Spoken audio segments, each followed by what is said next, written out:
Greed wrote the first page. Murder wrote the last. Welcome to Marple Mysteries. I am your host, Harrington. Share your city. I love seeing them all. Wolfe opens the file of death. If you're the nervous type, I don't recommend ringing Nero Wolfe's bell at 10 in the morning. First, Fritz is deploying steel pans and aromatics like he's rehearsing for a symphony, and your knock will be heard as an instrument that doesn't belong. Second, Mr. Wolfe is halfway through his schedule of orchids and disapproval, and those are two routines you don't want to interrupt unless you've brought either a check or a truffle. Third, I might be the one to open the door. On that particular Tuesday, I had the door, and what I opened it on was a well-cut blue suit draped over a frame that had been taught to behave by money in a rowing machine. The man had a face shaved too close for innocence and a briefcase that looked like it had eaten smaller briefcases. He gave me a fast, crisp smile, the kind they teach on Lower Park in Upper Madison. "Archie Goodwin?" he asked, like he was confirming a ticker symbol. "That's the rumor," I said. "You brought the briefcase for show, or is there something alive in it?" He gave the smile one extra watt. "My name is Lawson Pierce. I called from a car." Your line was polite, if not exactly encouraging. Polite is Fritz. Encouraging is for charities and dogs. "You're here to see Mr. Wolfe?" "I am." He hesitated, then added, "I was told to be punctual." "I'll have a word with whoever told you. It's a bad habit to start. Come in." I put him in the office, where the air does tricks with people.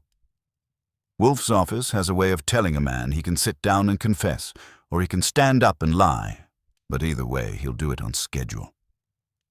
The red leather chair behind the desk was empty. The owner of it was upstairs in the plant rooms, muttering sweet nothings to orchids and sour nothings to the rest of the world. I steered Mr. Pierce to the red leather for visitors, and took my own place at my desk, where the view is good and the escape routes are better. He parked the briefcase on his knees like it had a right to be warm. He didn't look around much, which meant he either had discipline or a fear of antiques. His eyes were that grey you see in stainless steel elevators, and just as friendly. "Does he really never leave?" he asked. "They always do." "He goes up, he comes down, he eats, he reads, he insults, he sleeps," I said. "It's a full life."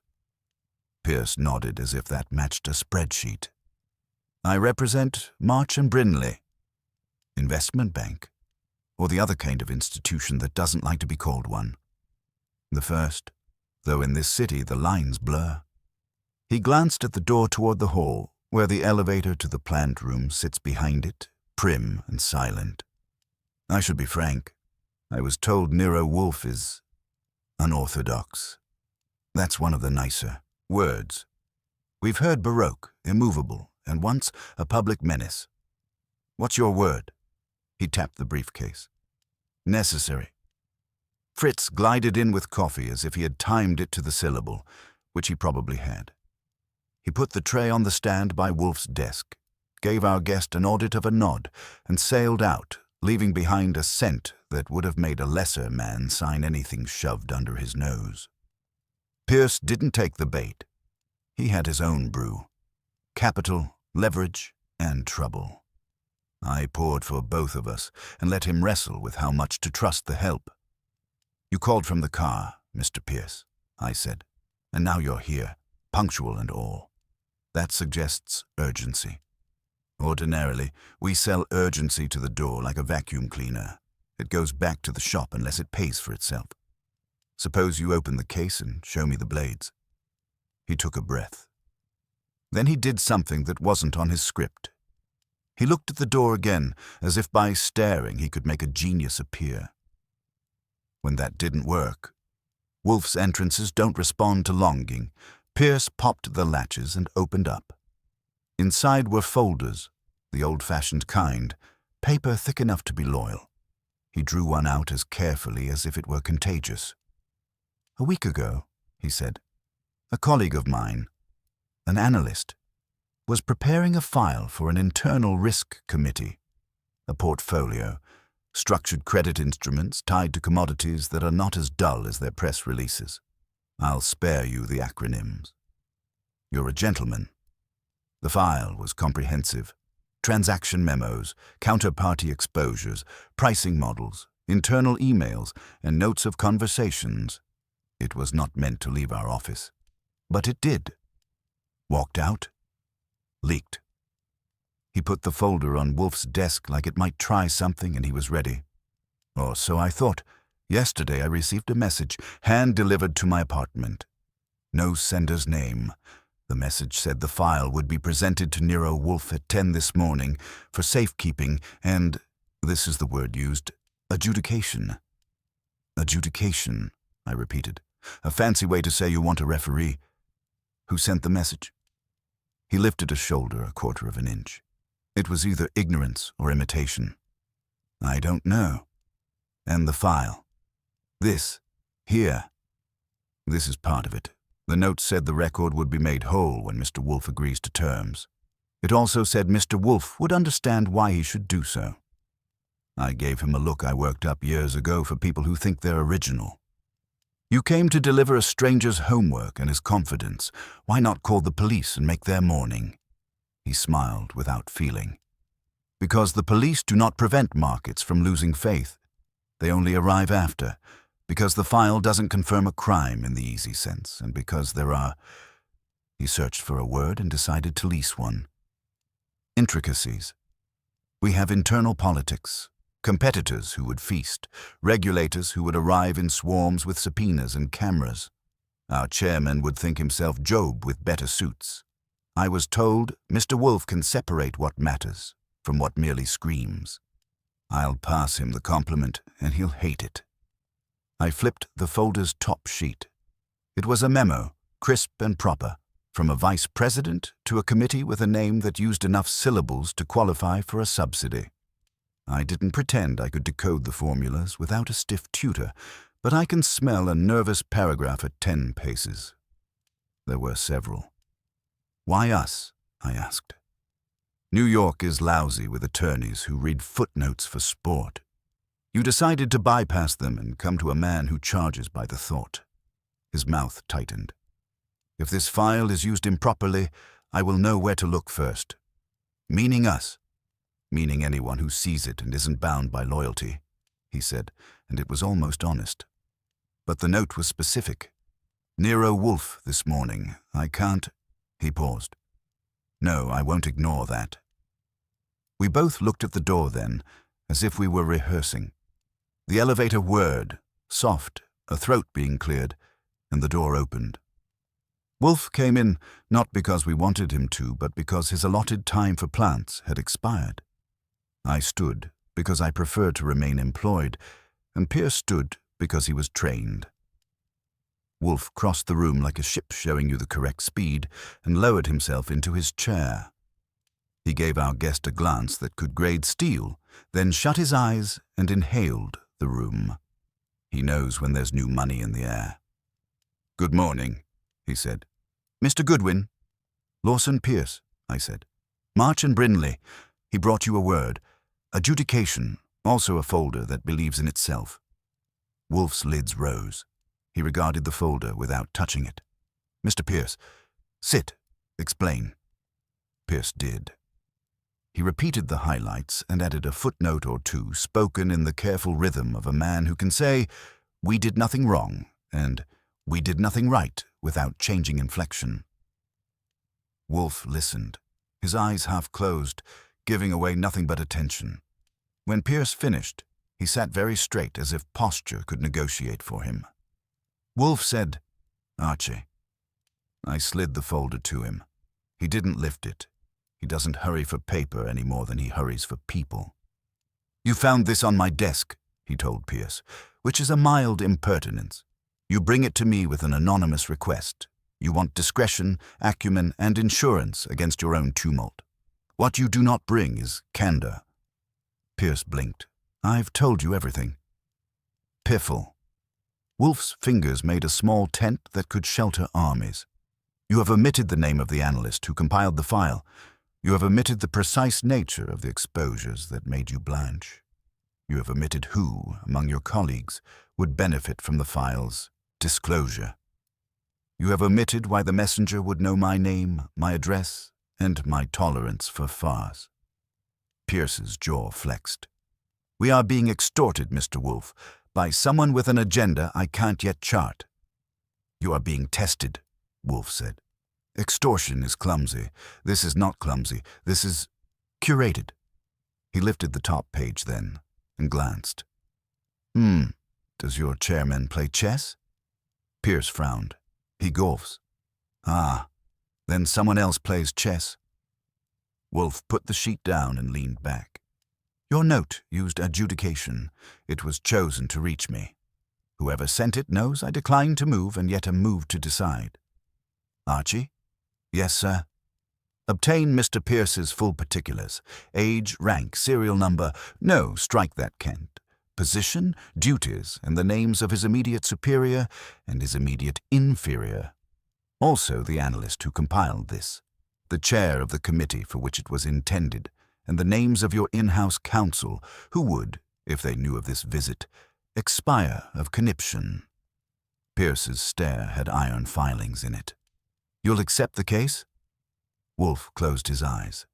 He didn't sigh, because he rarely wastes breath where an eyelid can do the work. I will accept nothing, he said, until the terms are tolerable. The messenger who promised a whole record will send a second installment, or attempt to. We will not pursue. We will receive. Meanwhile, you will answer Mr. Goodwin's questions with a care that does not insult us. The fee will be commensurate with what you and your employers wish to prevent. Which is? Wolfe opened his eyes. They had less sleep in them than usual. Humiliation, he said. Markets abide risk. They punish exposure. Mr. Goodwin will take your coordinates and return you to your office intact. You will tell no one you came here. Whoever is staging this expects you to confide in the wrong person. Do not oblige. Pierce pressed his lips as if to keep his better instincts inside. He stopped, relocated the word, and found one less expensive. Understood. He took out a card and wrote on the back with a pen that cost more than a steak dinner but less than a decent conscience. He listed names and numbers with the neatness of someone who learned in prep school that messes for other people. When he finished, he slid the card to me. I slid it into my pocket. Wolfe lifted his hand. One more thing, Mr. Pierce. Why did you come in person? You could have sent your in-house counsel or one of the men who oil the gears. He hesitated.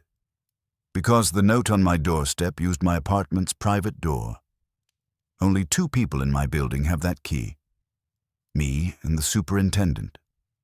The superintendent has a nephew who interns at March and Brinley. He starts next month. The nephew's name was in the file. Ah. Wolfe's mouth twitched. Human instruments always squeak. Archie, see Mr. Pierce out. Then call Saul. Pierce rose. He looked at Wolfe as if trying to measure the weight of a man who didn't move and yet had shifted the room 3 inches to the left. You'll hear from the messenger? He asked me. Not him.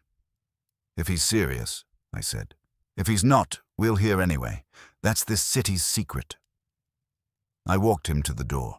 He had the briefcase again, closed tight, but the folder stayed on Wolfe's desk, under Wolfe's laws. At the threshold, he turned. If this goes wrong, it usually does, I told him, before it goes right. When I came back, Wolfe had tilted his head at the folder the way a man might consider whether to taste a new cheese or have it removed from the house. He reached, finally, and tapped it once with his finger. Wall Street, he said, as if the words were a cuisine. They worship equilibrium and practice appetite. Bring Saul at 4, and Archie. Yes? Fritz must not be disturbed. The man will insist on his bouillon. You accepted the case because a stranger issued a summons, I asked. I'd call that out of character if you had one. Wolfe's eyes closed. I accepted, he said, because someone has presumed upon this house. They have presumed upon my patience, my address, and my name. They will now learn the price. He opened his eyes and looked at me, and for a second the room felt as if it had decided whose side it was on. And also, he added, because if those memoranda are what I think they are, I will be saturated with imbecility by noon unless I dilute it with work. An altruist, I said. I'll call Saul. I did. And while the phone purred and the city pretended we were all in this together, I watched the folder sit there, still as money in a vault, waiting for the next hand to touch it. When Saul Panzer showed up, the clock on the wall had just stretched past 4, and Wolfe had graduated from orchids to an armchair mood, with the file from Wall Street sitting like a sullen guest on his desk. Saul, as usual, came in without noise or ceremony. He never needed either. He nodded to me, then to Wolfe, who inclined his head about half an inch, the equivalent of a brass band from anyone else. I handed Saul the card Pierce had scrawled on. Client's name is Lawson Pierce, high finance, low transparency. He works at March & Brindley, which means his company's motto is probably, "In risk we trust." This folder's a sample of a file that walked off their trading floor and into our lives. Wolfe thinks someone's staging a very polite extortion. Saul's eyes flicked to the file, unreadable as always. "Polite doesn't last," he said. "No," Wolfe agreed, "but it reveals breeding." I filled Saul in while he listened like a metronome. No interruptions, no fidgeting, just a steady presence that makes liars nervous. When I was done, Wolfe said, "The messenger who promised a whole record will make a second move, soon. Archie will be watching for it, but the circle must be widened cautiously. I want to know who, in the orbit of March & Brindley, might think to use me as a pawn, or, heaven forbid, as a judge." Saul nodded. "Who's our cast?" "Mr. Pierce," Wolfe began, counting off on his fingers. "A mid-level officer with too much polish, the analyst who compiled this file, unnamed but ambitious. The chairman of March & Brindley, one Conrad Valamont, whose sense of ethics likely fluctuates with the Dow. The in-house counsel who should have been consulted but wasn't. And," he added, "a superintendent's nephew whose key to Mr. Pierce's door is the only tangible connection thus far." "Start with the nephew," I said. "He's the one who doesn't know he's in a chess game." "Quite," Wolfe said. "Saul, you will trace the boy. Find his name, his associations, and his appetite. If he has been used, we must know by whom." Saul stood. "I'll report by morning." When he left, the office shrank a little. Wolfe stared at the folder again, as if its equations were insects to be classified. "Archie," he said, "we must now address Mr. Pierce's omissions." "Meaning?" "Meaning that he lied. By omission, if not by utterance. He claimed the file concerns commodities, which is true, but it concerns something else more volatile. People. Find out what the firm has been accused of in the last year, formally or informally. Lawsuits, leaks, resignations. Something provoked this theater." "I can start with my old pal Lon Cohen," I said. "He knows more about Wall Street than the SEC and actually tells the truth once a week." "Do so.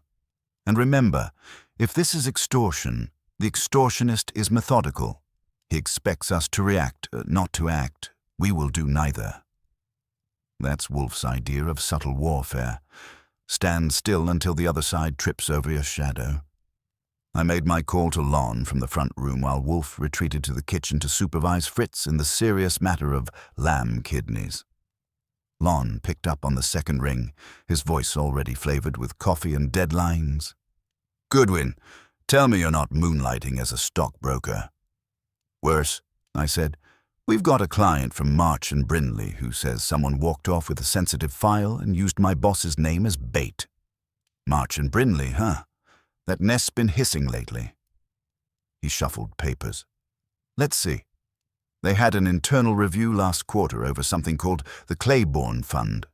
Structured credit deals linked to rare earths.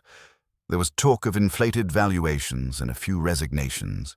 Quiet ones, but I heard one of their junior analysts jumped ship, or was pushed. Name?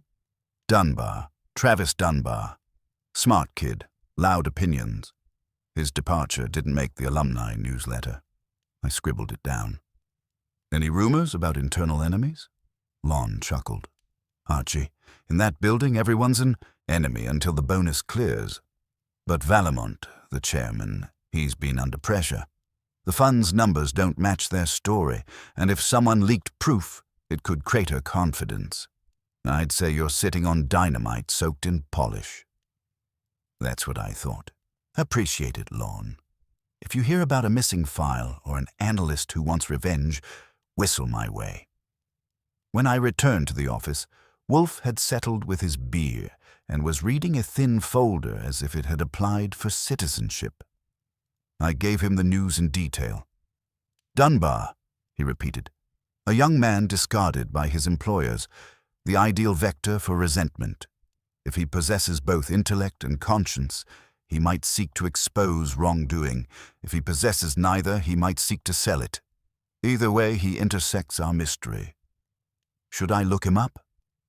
Tomorrow. For now, remain here. Someone will come or call. This business has a pulse, and it will throb again soon. He was right, as usual. Around 7:30, the bell rang. Fritz had retired to the kitchen with his radio, and I went to the door. A messenger stood there, anonymous cap, plain envelope, no expression. For Mr. Wolfe, he said. I signed for it, tipped him enough to remember the address, but not the face, and brought it in. Wolfe didn't move, just extended a hand. The envelope was thick, unsealed, and smelled faintly of cheap tobacco. He opened it delicately. Inside was another stack of documents, handwritten notes this time, and a single sheet on top bearing one line typed, "Equity is not always financial. You are chosen because you do not lie to yourself." Below that, no signature. Wolfe read it twice, then looked up. Archie, the handwriting is recent. The phrasing, pretentious but calculated. This person knows my reputation. We are now their instrument, or their excuse. Indeed. He tapped the pile. This is the second installment promised. The game proceeds. But note, Archie, they deliver to my door, not to March and Brinley. That is arrogance or intimacy. Tomorrow you will visit the firm. Speak with Mr. Pierce again, discreetly. I want to know whether Mr. Dunbar's name provokes fear or nostalgia. And if it provokes both? Then, Wolfe said, reaching for his beer, we may finally be dealing with a man worth our trouble. He leaned back, eyes half closed, the faintest glint of satisfaction cutting through his usual gloom. I knew that look. It meant the scent of the quarry had reached him, faint but definite. And as I switched off the lights later that night, the brownstone seemed to hum with quiet tension, as if even the walls were waiting for the next move. By the time the morning sun reached the brownstone stoop, I was already on my way to the March and Brinley building downtown. Wolfe, in his usual tribute to inertia, had given me instructions over breakfast. Poached eggs for him, black coffee for me. His plan was simple. I was to pay Mr. Lawson Pierce a social call disguised as business, probe the edges, and see if the name Travis Dunbar caused any visible tremors.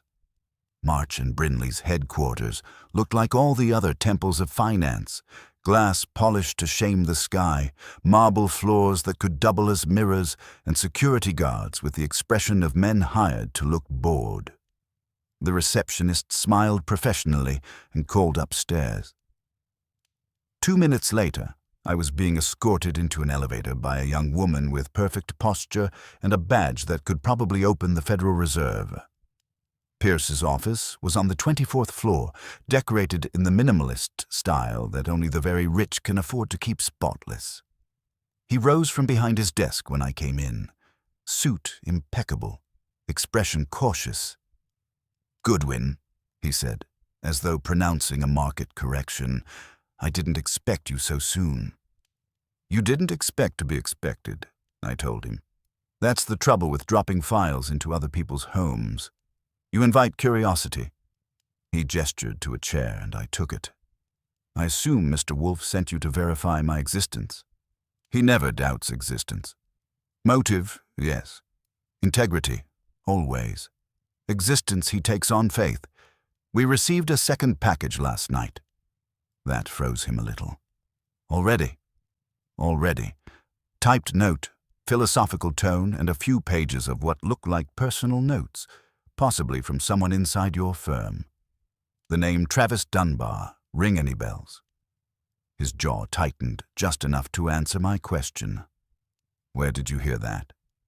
Let's say a friend with a nose for market gossip. Dunbar left your firm recently, under circumstances that don't make for cocktail chatter. Care to elaborate? Pierce leaned back, hands clasped too neatly. He was a junior analyst on the Claiborne Fund. Brilliant, erratic, and convinced the world was corrupt. He claimed we were inflating asset valuations to secure investor confidence.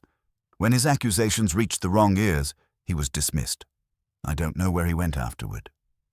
He's got a nephew who's about to intern here, I said lightly. Name show up in any of your HR memos? That got a blink. No, but we hire a dozen interns every summer. I suppose it's possible. It's more than possible, I said. Your missing file turned up on our doorstep.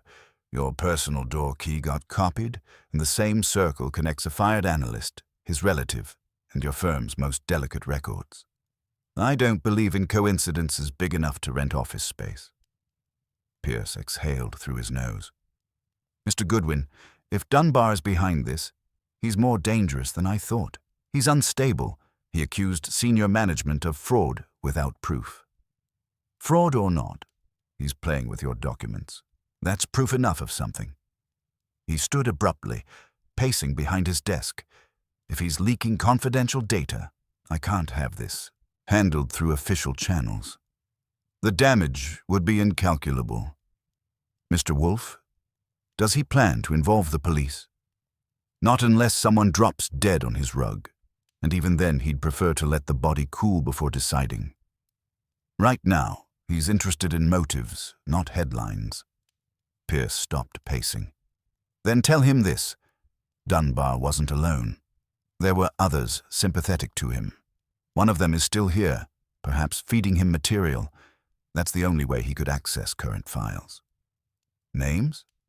I don't know which one, he said, and that sounded true enough to annoy me. But if Dunbar sent that message to Wolfe, he's trying to use you to expose us without getting his hands dirty. You'll find him, Mr. Goodwin, but be careful. He knows where the skeletons are kept and who buried them. I left him stewing in his conscience and took the elevator down. On the street, I called Saul Panzer. He answered before the second ring. Got something, he said. The superintendent's nephew is named Eric Dunbar, Travis's kid brother, lives in Queens, goes to Columbia, works part-time in building maintenance at Pierce's apartment complex. The timing fits your story. Any sign he's been up to more than dusting? Maybe. He's been seen talking to a man matching Travis's description 2 nights ago, near the East River. That made the air around me feel tighter. Good. Keep an eye on the younger one. I'll dig at the older. When I got back to the brownstone, Wolfe was in the office, seated like a continent that had no plans to drift. The second package was still on his desk, but now opened and spread out in deliberate order. Well, he said. Pierce confirmed Dunbar was fired for whistleblowing. Claims he's unstable. Saul tracked down Dunbar's brother, the intern-to-be. They met recently. Wolfe tapped one of the handwritten pages. These notes are analyses, ethical arguments couched as confessions. Dunbar writes as if he is both penitent and vindicated. He believes himself wronged but virtuous. That is a combustible mix. Meaning he's either going to expose his bosses or try to blackmail them. Both are forms of confession, one public, one profitable. But the messenger's tone, the reference to my name, suggests an intermediary. Dunbar would not risk personal contact. Someone else delivered this. Saul's tailing the brother. Maybe we'll see who that someone else is. Wolfe nodded once. Excellent.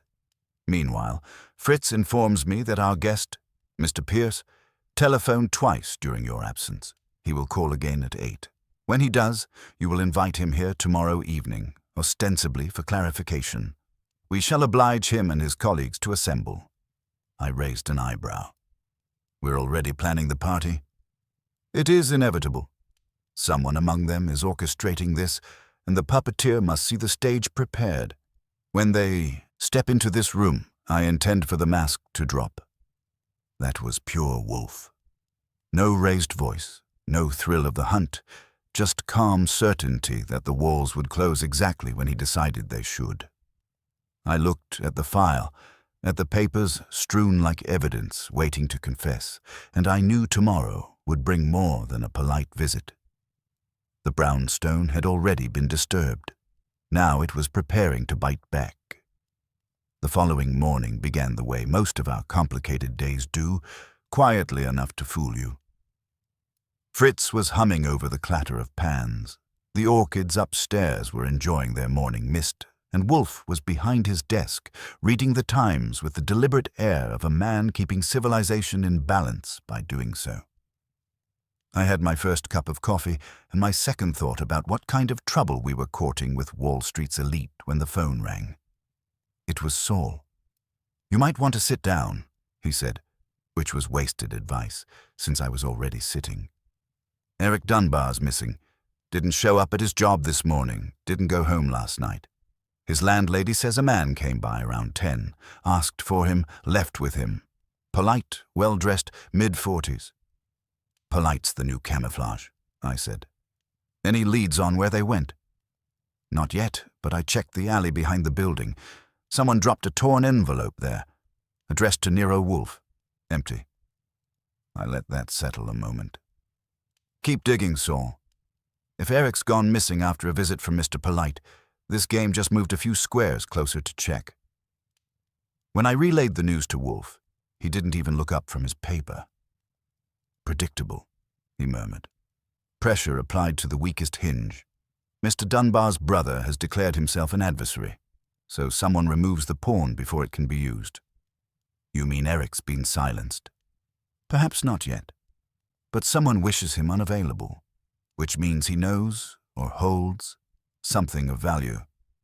The missing file, perhaps, or knowledge of where the next installment lies." He folded the Times with surgical precision. "We will accelerate our timetable. Pierce must come tonight, not tomorrow. Call him." When I reached Pierce, his voice came out thin and clipped, as if he'd been breathing through panic all morning. "Goodwin, thank God. Something's happened. One of our data managers claims to have seen a stranger in the building last night. Someone matching Travis Dunbar's description. The man left before security could intervene. That's quite a coincidence, since his brother went missing the same night." He paused, and I could hear the machinery in his head turning. "Then it's begun. He's making his move." "Maybe. Wolfe wants you here tonight at 8. Bring no one uninvited." He hesitated. "Our chairman, Vallemont, should know. Wolfe doesn't negotiate attendance. He dictates it. 8 o'clock, your chair or ours. I suggest ours. It's more comfortable." When I hung up, Wolfe was already back in his chair, fingers steepled, eyes half-lidded. "Archie," he said, "you will call Inspector Kramer." That earned a raised eyebrow. "Kramer? You planning to share the fun?" "I am planning," he said, "to prevent interference when the fun becomes inconvenient. Tell him we expect a disturbance by evening, and that it will be less disagreeable if he remains within reach."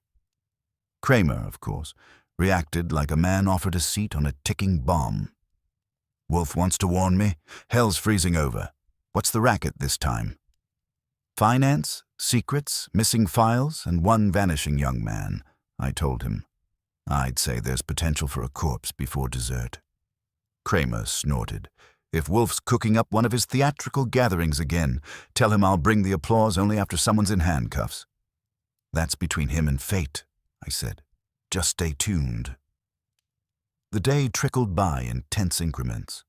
Wolfe didn't leave his chair except to lecture Fritz about the sauce for dinner, something involving Madeira and restraint. I made a few more calls, trying to locate Eric Dunbar or his brother, and came up empty. Saul checked in at 4 with nothing new except that someone had scrubbed the security footage from Eric's building, and whoever did it knew their way around systems. At 7:50, the bell rang. Fritz opened the door, and in came Lawson Pierce, followed closely by another man, older, silver hair, a presence like money that had never been told no. Pierce introduced him stiffly as Conrad Valamont, chairman of March and Brinley. Wolfe greeted them with a nod that carried all the warmth of a tax audit. "Gentlemen, be seated." Valamont took the red leather chair without asking, crossing his legs with deliberate ease. "Mr. Wolfe, I understand you've been drawn into a rather unfortunate misunderstanding." "Misunderstanding?"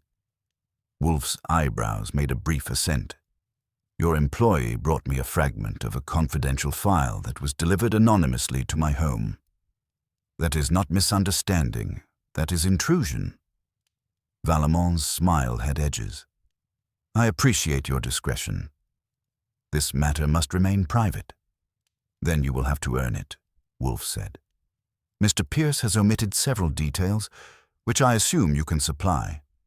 Specifically, the purpose of the Claiborne Fund's accounting irregularities." Pierce flinched, but Valamont's eyes didn't move. "You've been misinformed.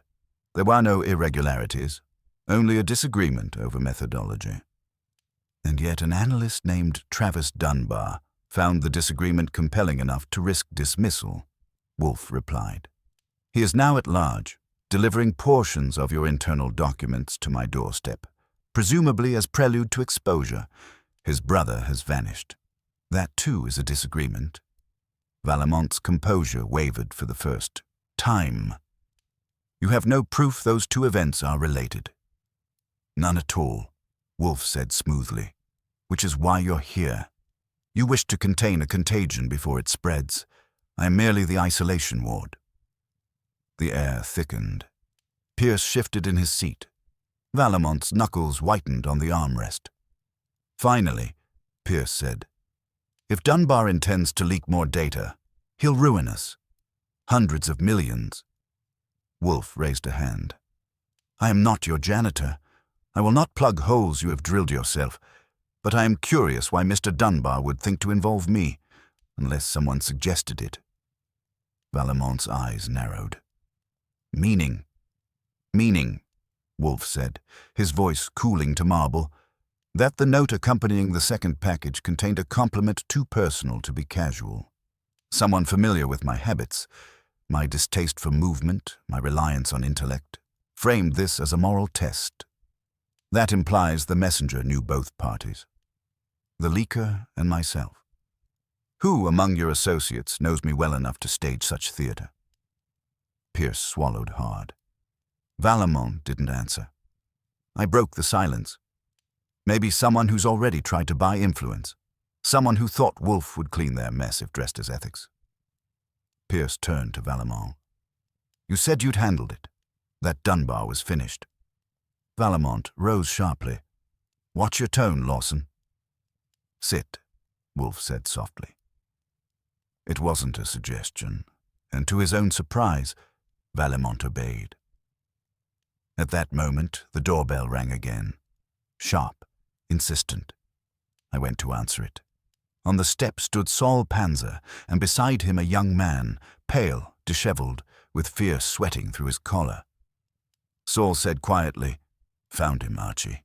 Eric Dunbar. He's got something to say." I guided them in, and as Wolfe's eyes lifted to the trembling boy, the tension in the room coiled tighter. Wolfe leaned back, voice mild.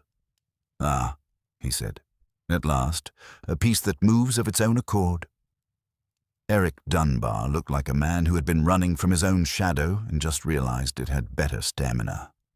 He stood just inside the door, eyes darting between Wolfe, Valamont, and his brother's employer, as if he expected one of them to draw blood. His shirt was half-tucked, his hands shaking, and when Saul gently nudged him toward a chair, he He sat like gravity had finally remembered him. Wolfe didn't move. He didn't need to. He simply turned his head a fraction, and the room fell quiet enough to hear the faint clink of glass from Fritz in the kitchen. "Mr. Dunbar," he said, his tone calm and dry as old parchment, "I presume you are aware that you've caused a flurry of inconvenience for several men who regard inconvenience as a moral offense." Eric swallowed. "I didn't mean—" "Please," Wolfe interrupted. "Spare us preambles. Begin at the beginning. Why did you deliver a file, fragmentary, incomplete, to this house?" Eric looked at me, then Saul, then finally at his shoes. "It wasn't me. Not exactly. It was Travis, my brother." Pierce's face tightened. Valamont's turned the color of granite. Wolfe's eyebrows lifted a millimeter. "Your brother instructed you to deliver it." Eric nodded. "He said you were the only one who wouldn't sell him out. He'd read about your cases, how you don't move, but everything around you does. He said you'd see through them all." Wolfe's mouth curved faintly. "Flattery, even second-hand, is an unreliable currency. Continue." Eric rubbed his temples. "Travis was furious after they fired him. He said March and Brinley had buried bad numbers, that they were hiding losses in shell accounts tied to commodities nobody had ever traded. He wanted to expose it, but he was scared. Then someone approached him, a man claiming to be an intermediary. Said he could make sure the truth reached the right people, discreetly. They met a few times. After that, Travis said he had an idea, a way to test if there were still honest men left. He mentioned your name." "Describe this intermediary," I said. "I never saw him up close," Eric replied. Travis said he was older, smooth, talked like a lawyer or an academic. He used a different name every time, Mr. Green, Mr. Hale, Mr. Hart. But Travis said he was connected. He could get things where they'd matter. Valamont shifted in his chair, voice sharp. "This is nonsense. My firm—" "Silence," Wolfe said without looking at him, and Valamont, to his surprise and mine, obeyed. "Mr. Dunbar," Wolfe continued, "you said your brother feared exposure yet proceeded to expose. What changed?" Eric's eyes watered. "He found something worse, a memo. It showed internal transfers between the Claiborne Fund and an offshore entity under a false name. Erebus Holdings. It looked like someone was siphoning money, not just hiding losses. He told me he had copies and that he'd sent the first piece to your house through that intermediary. He said if anything happened to him, I was supposed to come here next." I leaned forward. "And now he's gone, isn't he?" Eric nodded once, a sharp, broken motion. "I went to meet him yesterday. He didn't show. His phone's dead. I don't know if he's hiding or—" He stopped, but the end of that sentence didn't need air. Wolfe exhaled slowly. "So the anonymous messenger was not your doing, but your brother's, and the disappearance of the second messenger, you, suggests someone sought to prevent the continuation of that delivery. Conveniently, the men whose reputations hinge on silence are here in my office. How tedious." Pierce stood abruptly. "You can't accuse us of—" "I can, Mr. Pierce," Wolfe said, voice rising just enough to flatten the interruption. "Accuse anyone of anything until evidence obliges me to refine my conclusions. You may sit." He did, the gesture of a man realizing that standing was not an act of authority here. Saul cleared his throat softly. "If I may, Wolfe, Eric said Travis kept copies. Any idea where?" Eric looked up, hesitant. He had a locker at an old co-working space in Soho near Canal. Said it was safer there. I still have the key. He reached into his jacket and pulled out a small brass key with a tag that read Locker 14. Wolfe nodded once. "Mr. Panzer, you will retrieve it at once. Take Mr. Goodwin. I would prefer not to have to depend on police protocols to secure evidence that might alter the tone of this evening." Saul and I exchanged a look. "You expect trouble?" I asked. "I expect inevitability," he said. "Someone will seek to erase what remains before you arrive. Proceed with care." We left within minutes. The air outside had cooled, the kind of late-evening bite that makes the city seem honest for a few blocks. Saul drove. He's better at losing tails. And 20 minutes later, we pulled up in front of a converted warehouse, the kind of place that tried to look creative by painting its bricks irony gray. Inside, the night manager looked half asleep until Saul flashed a smile that suggested he had ways of keeping people awake. He pointed us toward the lockers in the back. Rows of dull metal boxes lined the wall, each padlocked and numbered. 14, I said. Saul bent over it, checked the tag, and gestured. You open. I'll watch. I slid the key in. It turned easily, which was the first bad sign. When I swung the door open, the second one hit, a smell like burnt paper. Inside were only ashes and a scrap of envelope half charred, stamped with March and Brinley's logo. Saul cursed under his breath. Someone got here first. Too neatly, I said. They wanted us to know it. We searched the rest. Nothing but air and soot. Then Saul's light caught something on the locker's back wall. A faint impression, the outline of a square. He pressed, and a hidden compartment gave slightly, revealing a thin envelope sealed with tape. Looks like Travis had contingency plans, I said. Saul slipped it into his jacket. Let's get back before someone decides we're overdue. When we returned to the brownstone, Wolfe had dismissed Pierce and Valamont, but kept Eric. The boy looked calmer now, as if the walls themselves had lent him courage. Wolfe took the envelope from Saul without comment, slit it with a letter opener, and unfolded its contents. Inside was a single sheet, handwritten in neat, deliberate strokes. Wolfe read silently, then looked up at me, his eyes darker than the rest of him. Well, I asked. It appears, he said, that Mr. Dunbar's quarrel was not merely with misused numbers, but with murder disguised as mathematics. The sums conceal something far less abstract. He tapped the paper once, the faintest note of finality in the gesture. Archie, prepare for a longer evening.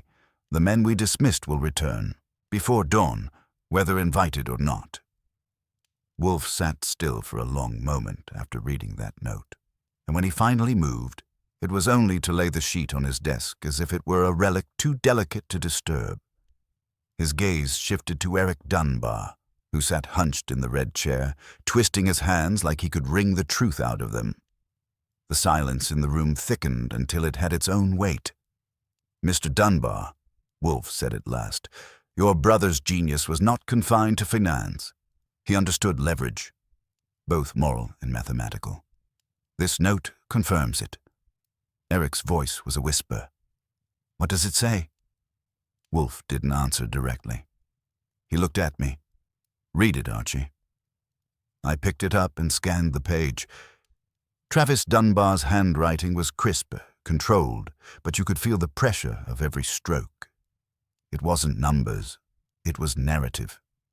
He wrote that the Claiborne Fund had been used as a pass-through for money tied to a small African mining company, one that supposedly didn't exist anymore. Only it did exist, under another name, and part of that company's administrative board included two familiar ones, Conrad Valamont and Lawson Pierce. The last line stopped my breath a little. If this letter is read, it means I'm either missing or dead. The numbers weren't just wrong. They were bloodied. One of the shipments they insured never happened, but the men it paid for did. I lowered the page slowly. That's not bookkeeping, I said. That's cover for something worse. Indeed, Wolfe murmured. Human exploitation disguised as investment. A most efficient crime. Profitable, invisible, and likely dismissed as rumor. But Mr. Dunbar found a line that connected their accounts to a shipment of weapons routed through dummy subsidiaries. That, I suspect, was the cause of his dismissal and his disappearance. Eric looked stricken. You mean they— I mean nothing yet, Wolfe cut in. But your brother's honesty was fatal in an ecosystem designed for discretion. Saul shifted against the wall, arms crossed. If Valmont and Pierce are involved, they'll move fast to erase what's left. That locker was already torched. Someone's cleaning house. Which is why, Wolfe said, we shall now set the table before they arrive to clear it. I knew that tone. It meant the evening was already choreographed in his head. You're expecting them back. I'm inviting them back, he corrected. They must believe the situation remains under their control. They will return seeking reassurance or dominance. Either will suffice. He reached for the phone. Archie, contact Inspector Kramer.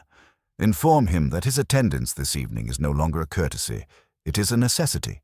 He should come discreetly and wait in the front room until summoned. Kramer would love that, I thought, but I made the call anyway. To my mild shock, he agreed without a fight, muttering something about, if Wolfe's expecting a murder, there damn well will be one.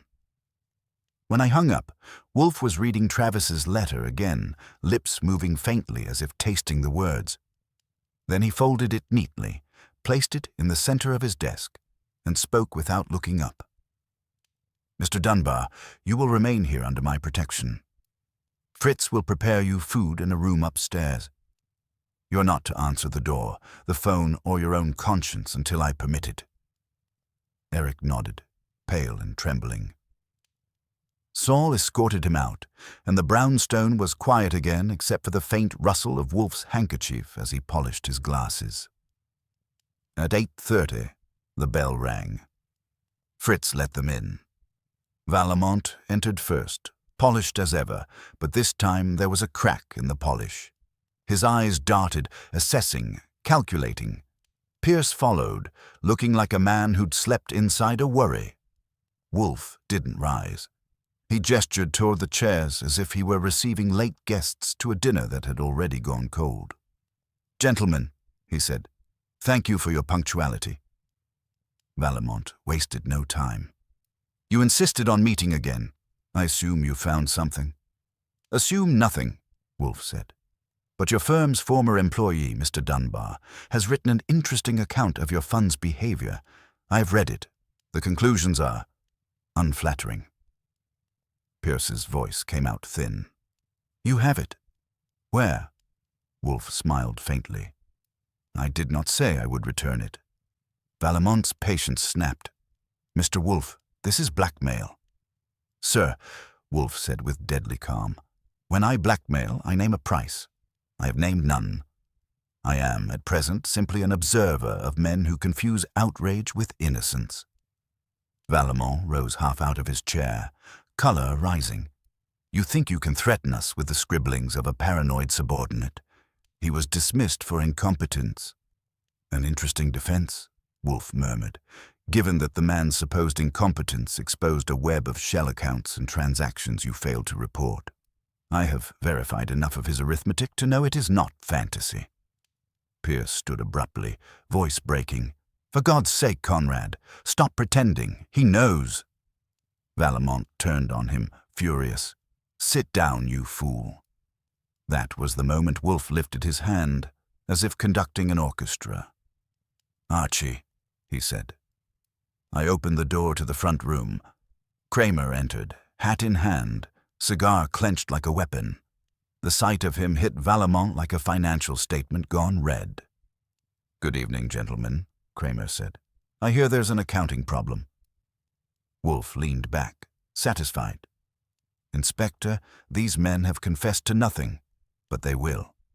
You will find evidence in their offices tomorrow morning, provided they fail to destroy it tonight. You may also wish to locate Mr. Travis Dunbar, whose absence is now officially ominous." Valmont turned toward the door, but Saul appeared there, expression unreadable. There would be no exits without Wolfe's say-so. Kramer folded his arms. "All right, Wolfe. What's your angle?" "No angle," Wolfe said softly. "Merely equilibrium.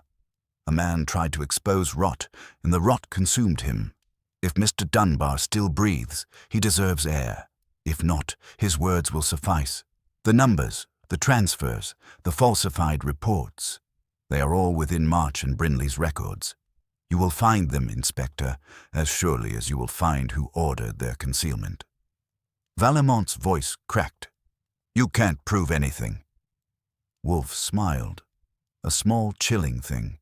On the contrary, Mr. Pierce already has. Pierce's eyes widened. What? I didn't. Your silence when I mentioned Erebus Holdings was conclusive, Wolfe said. You didn't ask what it was. You already knew. That inspector is as good as handwriting. Kramer nodded grimly. That'll do for a start. The room went still again, the kind of stillness that follows after structure collapses. Vallemont's hand trembled as he sat, staring at the floor like he'd just seen the sum of his own mistakes. Wolfe reached for his beer, raised it slightly in an unceremonious salute to reason, and took a slow sip. I believe, he said, that will suffice for tonight. Kramer motioned to his men outside, and they escorted both guests out. Quietly, efficiently, the way scandal travels when it knows it's been cornered.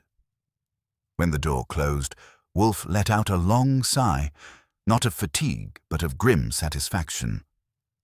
Archie, he said, see to it that Fritz keeps dinner warm.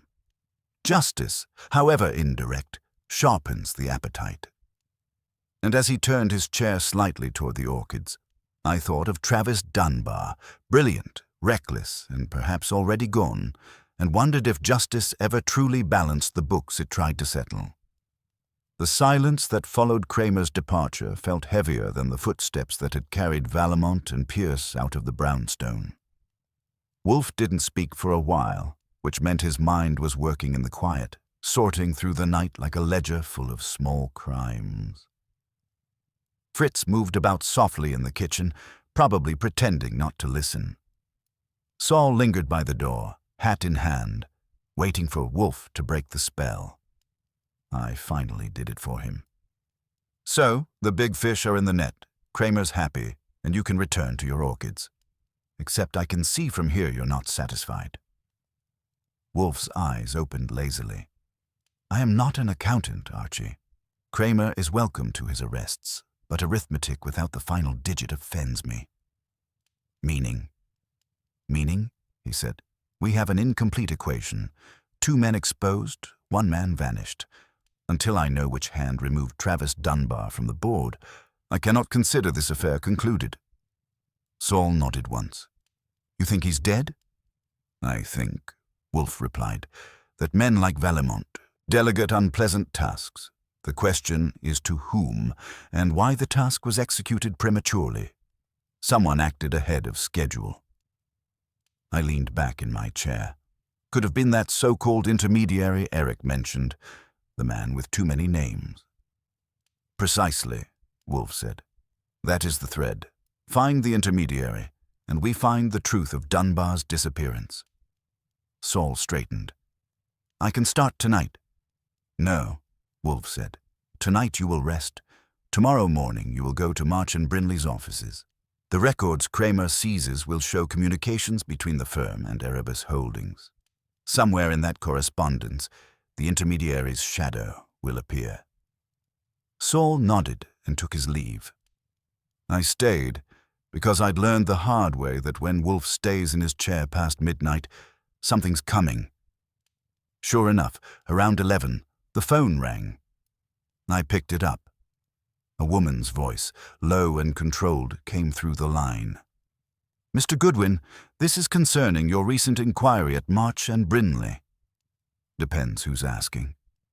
I'd rather not give my name. But if you want to know where Travis Dunbar is, come to the Riverside Warehouse on 12th Avenue. 3rd floor, don't bring the police. Lady, that's the kind of invitation that comes with flowers later. Just come, she said, and the line went dead. I turned to Wolfe, who had, of course, heard everything. He looked like a man whose suspicions had just been confirmed. A woman, he said. That is inconvenient. Why? You've handled worse. Because, he murmured, women complicate precision. They act from sentiment, which makes them dangerous to predict. That's why you send me. Exactly, he said, "but you will not go alone. Take Panzer." I called Saul, told him to meet me in 20 minutes, and when I left, Wolfe was still sitting there, staring at the orchids as if one of them might whisper the rest of the plot. The warehouse sat at the edge of the river, black against the glow of the skyline. Saul and I parked 2 blocks away, circled once, saw no movement except the slow pulse of the current against the pilings. We climbed the iron stairs to the 3rd floor. The door was ajar. Inside, the space smelled of damp wood and neglect. A single bulb swung from the ceiling, throwing light across a long table. Papers, empty coffee cups, a typewriter. And on the floor, Travis Dunbar. He was alive, barely.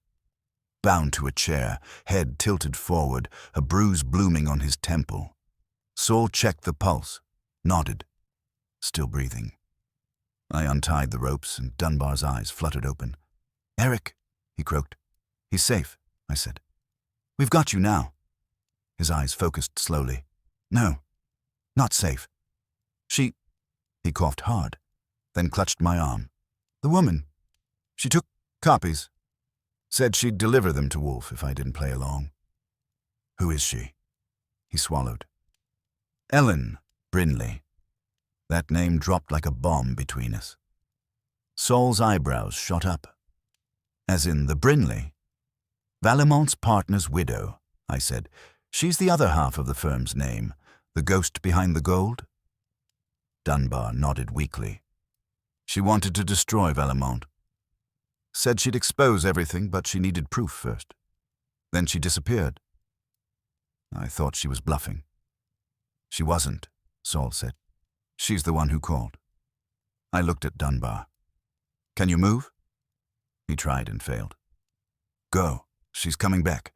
She said she had one last delivery to make." We didn't wait. We carried him to the car and headed for the brownstone.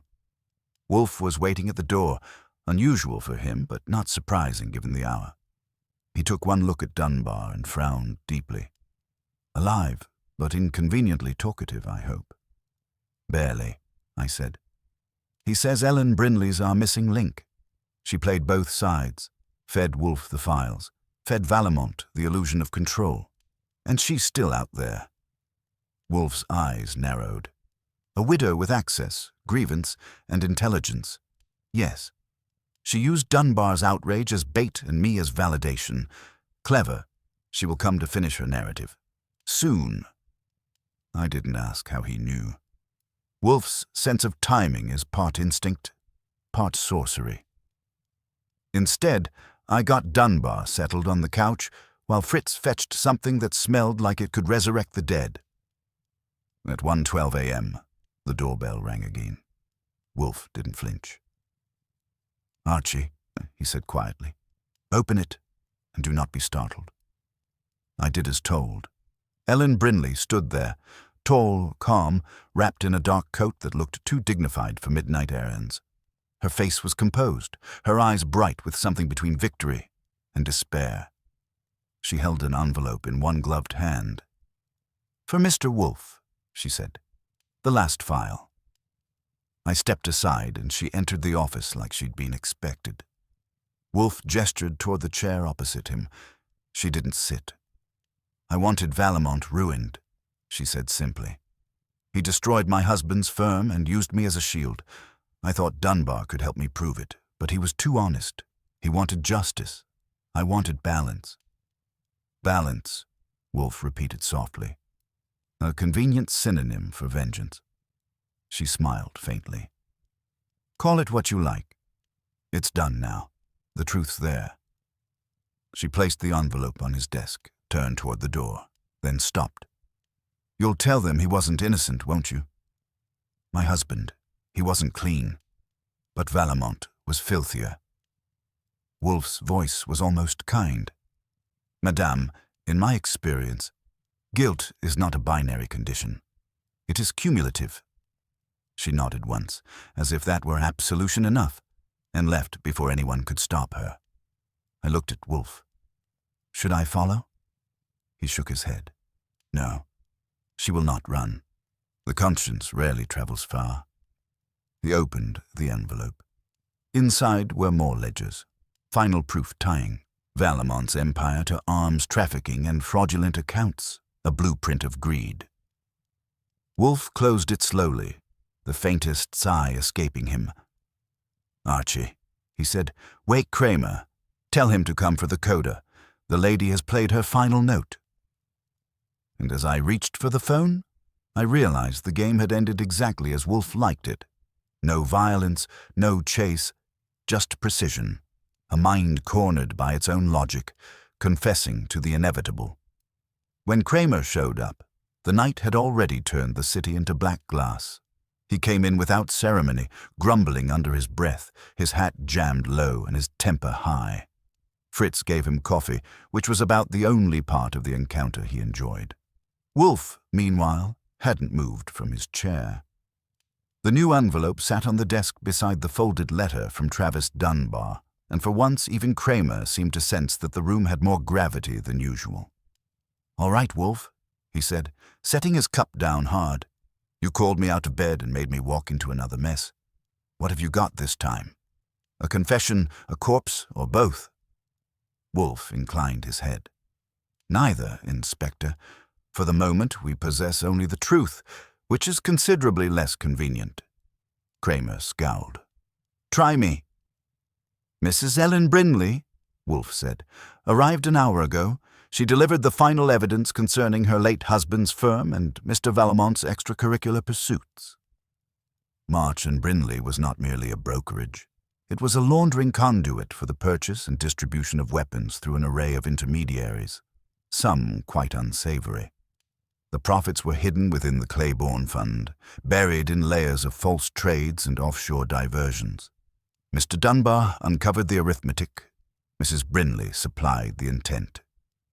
Kramer stared at him, jaw tightening. "And Valamont?" "Preparing to be arrested, I imagine," Wolfe said mildly. "You have his confession in everything but ink. The ledgers Mrs. Brindley delivered will corroborate Dunbar's figures. As for the human residue, Mr. Dunbar's disappearance was ordered by Valamont, executed by one of his private contractors. We arrived in time to prevent the contractor from completing his task." Saul, standing near the wall, nodded once. "The guy ran when he heard us coming, left his car down the block. I got the plates. Kramer's boys can trace him easy." Kramer grunted. "That's something." He rubbed his chin. "What about the widow? Where is she now?" Wolfe gestured toward the guest room door, half closed at the far end of the hall. "Resting. She will surrender herself when summoned. She has no fear of arrest. In her mind, she has achieved justice, her own crude version of it." Kramer frowned. "And what's your version, Wolfe?" "My version," Wolfe said, eyes narrowing slightly, "is order. Mrs. Brindley's crusade, however morally intoxicated, disrupted mine. She trespassed here, uninvited, and presumed to use me as arbiter. That offends me more than her methods offend the law, but I concede her effectiveness." That was Wolfe for you. He could admire the architecture of a sin while condemning its masonry. Kramer took the folder, flipped it open, skimmed a few pages, and let out a low whistle. "You weren't exaggerating. This'll blow half of Wall Street sideways. I'll have to call the feds." "You will do as you must," Wolfe said, "but remember that Mrs. Brindley's cooperation is voluntary. Treat her accordingly." Yeah, Kramer muttered. "Every time I think you've outdone yourself, you find another cliff to jump off and land on your feet." He left with Saul, taking the evidence and most of the tension with him. When the door finally closed, the brownstone sank into that particular stillness it always gets after midnight cases. Thick, almost relieved, like the house itself was exhaling. Eric Dunbar was still asleep upstairs, and his brother, bandaged but alive, had drifted into a half-conscious silence on the couch. I poured a drink, sat across from Wolfe, and let the quiet stretch. "You could have turned her in sooner," I said. "You knew Ellen Brindley was behind it halfway through the night." He gave me a look over the rim of his glass. "Knowing is not the same as proving. She needed to present herself. Without that, Kramer would have bungled it into melodrama. She didn't exactly look like a criminal mastermind. No, Wolfe admitted, but she was one in spirit, the most dangerous sort, a rational one.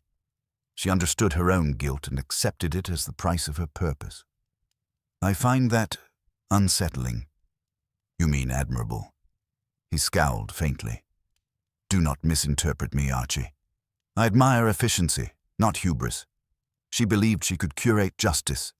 It was, in essence, vanity dressed as virtue. I took a sip and leaned back. You'd almost think you liked her. I like no one who presumes to make my work their instrument, he said curtly. But I acknowledge her intellect. She understood that I would see through her charade and still choose to finish it properly. That was her final calculation. The clock ticked toward 2. Wolfe reached for the note Travis Dunbar had written and read the last line aloud again, almost to himself. The numbers weren't just wrong, they were blooded. He set it down gently. The tragedy of intellect, he murmured, is that it often believes understanding can redeem consequence. It cannot. I didn't answer. There wasn't much to add. Outside, the rain had started. A thin, steady rhythm against the windows that made the city sound tired. Wolfe closed his eyes, and for a minute I thought he'd drift off right there, mid-thought. But then he spoke again, softer. Archie, tomorrow you will see that the Dunbar brothers are properly cared for. Mr. Kramer will need a formal statement, but no more than necessary. The Saitai boy must live. He's proof that candor can survive exposure. Sure, I said. And after that? After that, he said, we will return to sanity. Fritz has promised pheasant for dinner. The world, however ludicrous, still contains small mercies. He lifted his glass slightly, the gesture of a man saluting not victory, but completion. I raised mine back because after a night like that, even equilibrium deserved a toast. When I finally turned out the lights, Wolfe was still in his chair, eyes closed, hands folded over his stomach, as if the storm outside couldn't touch him, and maybe it couldn't. The brownstone had survived another invasion, the kind that never comes with bullets, but always leaves its mark. Down the hall I could hear Eric stirring in his sleep, murmuring something about his brother. Somewhere in the dark, justice and guilt were balancing their books, and for once, the ledger almost came out even. Almost. The next morning arrived with a quiet that didn't feel earned. The rain had eased into a drizzle, smearing the city's edges, and the brownstone seemed to have sealed itself back into order. Fritz was humming again, always a sign that the storm had passed, at least for him. And Wolfe was already at his desk by the time I came down, coffee in hand, something close to satisfaction in his expression. The satisfaction of a man who had rebalanced a moral equation and filed it neatly away. Eric Dunbar sat opposite him, pale but steadier, with his brother's letter resting on his lap. He looked young in the morning light, too young for what he'd seen. Wolfe was giving him the kind of look that could sandpaper nerves without raising a voice. You must not allow sentiment to govern your next steps, Wolfe was saying. Your brother acted out of conscience, but conscience without discretion is suicidal. You will cooperate with Inspector Kramer. You will speak the truth succinctly, and then you will go away. Preferably somewhere without newspapers. Eric nodded faintly. Will they charge Mrs. Brinley? Wolfe folded his hands. They will, but the courts are not adept at punishing those who sin for decorum's sake. I suspect she will spend the rest of her years attending charity luncheons and being quietly avoided. That is, in its way, a sentence. The boy looked unconvinced, but he accepted it. When Fritz appeared with breakfast, Eric excused himself upstairs, his gratitude awkward but genuine. The moment he was gone, Wolfe sighed through his nose. Remarkable, he murmured. A man whose mind grasped corruption and whose heart failed to anticipate its cost. His brother nearly paid the balance for him. I poured a second cup. You sound almost regretful. Regret is useless, Wolfe said, but reflection, occasionally, is not. Before I could reply, the doorbell rang. I expected a messenger, or maybe Saul. But when I opened the door, Kramer stood there again, his coat wet and his patience apparently left in the car. He brushed past me without waiting to be invited, his jaw set in that way that meant something had gone sideways. "Wolfe," he said, "you'd better sit tight for this one." "I am sitting," Wolfe said dryly. "Continue." Kramer pulled a folded sheet from his pocket and dropped it on the desk. "Ellen Brinley's dead. Gunshot wound to the chest. Found in her apartment an hour ago." The air thinned. Even Fritz stopped moving in the kitchen. Wolfe didn't blink for several seconds. Then, with a small gesture, he unfolded the report, read it once, and laid it down again. "Suicide?" he asked. "Looks that way," Kramer said. "No signs of forced entry, gun registered to her late husband. She left a note too, but it's mostly poetic nonsense. Something about debts paid in full. The press will eat it up." "Ah," Wolfe said softly. "So she concluded the performance properly. She was a woman of symmetry." Kramer snorted. "You call it symmetry. I call it a mess. Valamont's already denying everything. Pierce is talking like he's ready to cut a deal. The feds will be on this by noon." "Then my part is finished," Wolfe said. Kramer gave him a look that was half suspicion, half reluctant respect. "You always say that, and somehow I end up with another headache. For once, Wolfe, you might have done the city a favor." "Unintentionally, no doubt," Wolfe said. When Kramer left, the silence folded back over the room. Wolfe leaned back, steepling his fingers under his chin. I waited, because that's what you do when you can tell he's following a thread you can't see yet. "She anticipated exposure," he said finally. "Mrs. Brinley's death is not cowardice, it is control. Her suicide preempts scandal, safeguards what remains of her husband's reputation, and cements Valamont's ruin. She has written the ending herself." "You make it sound admirable," I said. He gave me a sharp glance. "It is not admirable. It is final. There is a difference. But I concede it is consistent. She left no loose ends, not even herself." He closed his eyes a moment, then opened them again with a weary kind of satisfaction. "Archie, contact Saul. Tell him to confirm Mrs. Brinley's assets and holdings, if she transferred any property or accounts in the last 48 hours. I want to know to whom." I raised a brow. "You think she left something behind?" "I think," he said, "that a woman who planned her demise with such precision might also have planned a legacy, and I detest surprises." Saul called back 2 hours later with the answer. "You are right," he said. "She made a transfer yesterday afternoon, half her remaining estate, about $2 million, to a private trust. Beneficiary: Eric Dunbar." I looked at Wolfe. He didn't react outwardly, but a faint twitch of his mouth gave him away. "Fascinating," he said. "Justice, inverted. She purchased absolution at market price." When I hung up, he was already reaching for his beer. "The irony, Archie," he murmured, "is that she has achieved precisely what she wanted. Balance. Valamont destroyed, her husband's name quieted, and the boy rewarded for surviving the wreckage. It is not law, but it is poetic." "Then it's over," I said. He looked up at me. "Over?" He frowned slightly.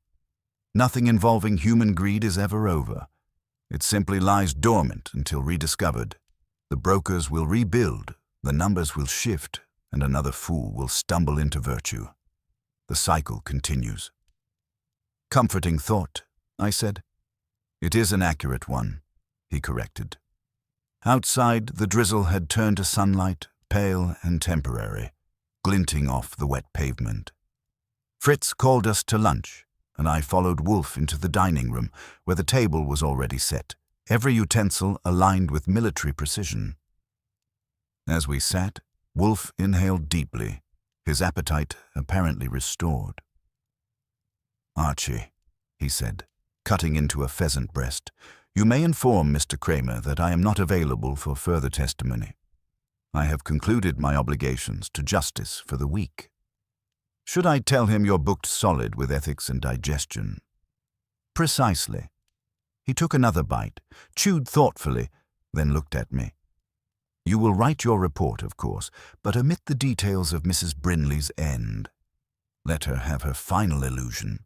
The living have no claim on the privacy of the dead." "Got it," I said. "And what about the Dunbar kid?" "He will manage," Wolfe said, reaching for his glass. "He has inherited not only money but perspective. Both can be squandered, but at least he begins solvent." That was as close as Wolfe ever got to optimism. We finished lunch in silence, and for once, even I didn't feel the need to fill it.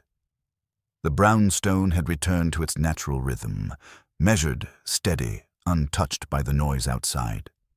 As I cleared the dishes, I glanced back at Wolfe. He was already lost in thought, gazing into the distance where orchids and logic ruled, far from Wall Street's games and the people who mistook ruin for righteousness.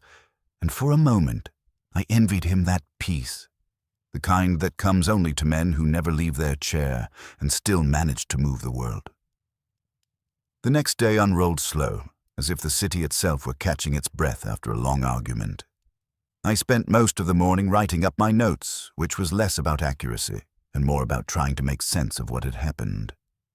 Wolfe always said reports were like digestion, necessary, not pleasant, and best done in private. By noon, I had half a draft and a full headache. Wolfe, meanwhile, was buried in a book thick enough to double as a weapon, with a glass of beer sweating beside him.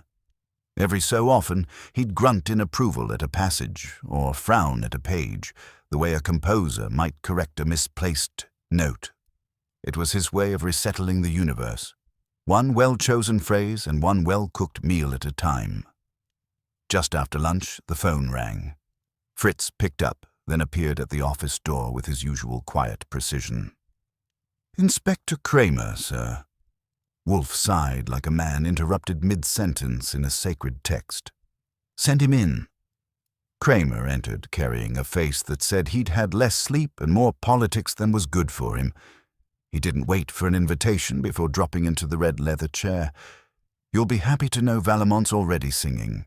He'll trade everything he knows for leniency. It's going to keep the feds busy for months." "I'm not happy," Wolfe said. The man's voice was unpleasant when he wasn't confessing. "I can only imagine what it's like now." Kramer smirked. "Yeah, well, you'll have to imagine it. He's in protective custody, but something else turned up this morning." He reached into his coat and produced a small envelope, worn at the edges. "Found in Ellen Brinley's safe deposit box. Addressed to you." I took it, but Wolfe held out a hand, so I passed it over. He opened it carefully and extracted a single page. His eyes flicked across it once, then again. Slower. For a man who could usually dissect deceit in one glance, the pause meant something. "What is it?" I asked. He didn't answer right away. Instead, he read aloud in a low voice. "Mr. Wolfe, you were right. There is no equilibrium, only correction. What we destroy in others, we also lose in ourselves. I used your name to make the truth respectable. Forgive the trespass.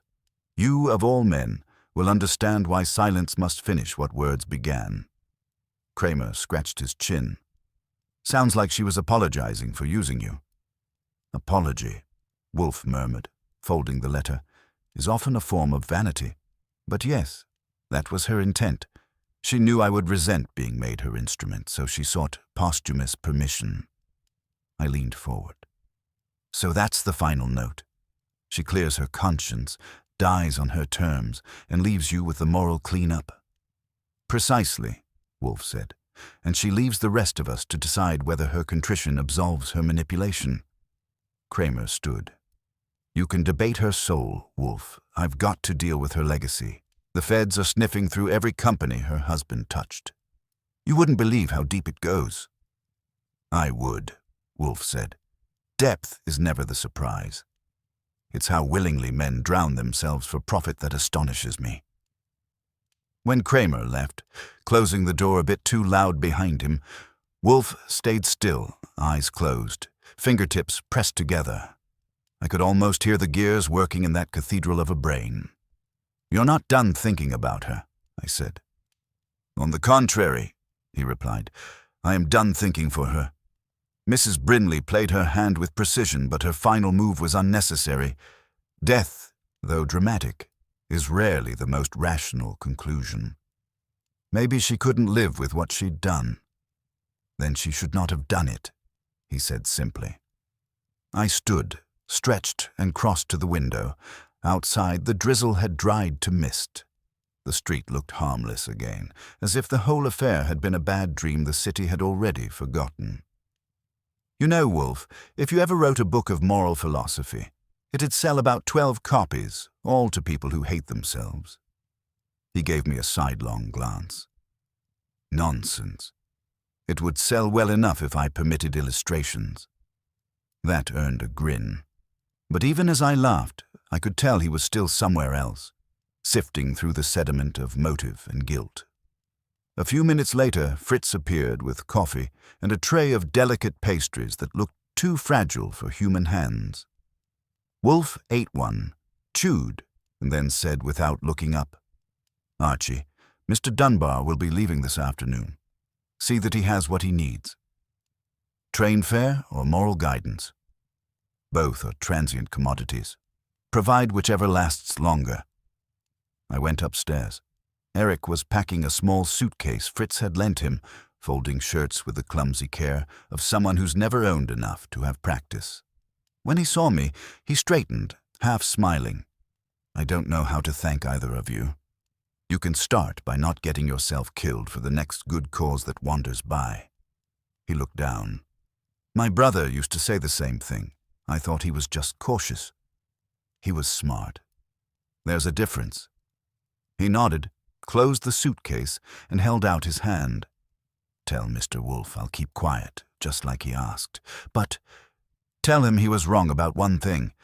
My brother didn't die for nothing. Someone has to tell the truth, even if it costs. I took his hand, shook it, and didn't argue. He left 10 minutes later, his figure vanishing into the thin fog outside, a reminder that the world still produced idealists and still ate them alive. When I came back down, Wolfe had resumed reading. He looked up long enough to ask, Gone? Gone, I said. He nodded, then turned a page. Good. Then we are restored. The house is once again inviolate. I sat, poured myself coffee and said, Until the next trespass. Undoubtedly, Wolfe replied. But for now, the equilibrium holds. And with that, he returned to his book, the room settling into the rhythm I knew so well, the quiet hum of order rebuilt after chaos. Outside, the city's pulse was back to its steady beat, as if it hadn't brushed against greed, guilt, or death in 48 hours. But inside the brownstone, where Wolfe sat unmoved and I took notes on humanity's recurring errors, the air still carried a faint echo of Ellen Brinley's last words. There is no equilibrium, only correction. And I had the uneasy feeling she might have been right. The next few days passed in what Wolfe calls restitution, the slow return of order after humanity has done its best to wreck it. He buried himself in orchids, rearranged the books in his study to their proper sequence, and pretended that the world outside had stopped being stupid. Fritz, relieved to have the brownstone back to its natural rhythm, started experimenting with sauces that smelled like forgiveness. As for me, I filed reports, paid Saul, and tried to forget how many times we'd come within touching distance of death, wrapped in manners. Kramer sent word through a deputy that Valamont had folded completely. The feds would be peeling him like an onion for months, and every new layer reeked of money and deceit. March and Brindley was finished, a name that would soon be whispered only in cautionary tales and finance lectures. Eric Dunbar had vanished from the city, though a postcard arrived 2 weeks later from Vermont. No message, just a lake and a quiet horizon.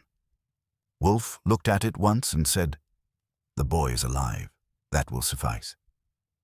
But for me, the whole affair kept buzzing like a wasp in the back of my skull. Maybe it was Ellen Brindley's letter. Maybe it was the way Wolfe had looked at her handwriting and gone silent, like a man reading his own reflection. I'd seen him solve murders, scandals, treacheries of all flavors, and move on without a ripple. This one had stayed with him, quietly, almost respectfully, like a debt between adversaries. One evening, about 10 days after the storm had cleared, I found him at his desk again, not with a book or a beer, but with the thin folder Kramer had returned for our records. The last page, Ellen's note, was on top. "You kept it," I said. "I do not keep it," he replied without looking up. "I endure it. There is a distinction." "Same result." He frowned slightly. "Archie, do you know why Mrs. Brindley chose me? Because you're famous, and people who think too much always believe they're clever when they borrow someone smarter." "Partly," he admitted, "but not entirely. She understood that I abhor deceit that masquerades as righteousness. By forcing me into her design, she made me a witness, one she knew would see too much to remain indifferent. It was her final leverage." I sat on the edge of my desk. "So you're saying she manipulated you into caring?" He gave me a look of mild irritation. "Do not simplify, Archie. She required validation for her idea of justice. She knew my refusal to assist would condemn her cause to obscurity. By drawing me in under pretense, she ensured its legitimacy. And you still admire her for it." He exhaled through his nose. "I recognize precision when I see it, even in folly." We let that hang for a while. The fire crackled softly, the air heavy with the scent of Fritz's veal stock drifting in from the kitchen. I thought about Ellen Brindley sitting in her apartment, writing her final letter, and I wondered if she'd known Wolfe would read it more than once. He leaned back, closing the folder. "In the end," he said, "Mrs. Brindley's correction was as flawed as the system she sought to amend. She assumed she could balance the moral account by subtraction. Remove herself, remove the noise, and the ledger would clear. But equilibrium is never restored by erasure. It is restored by understanding."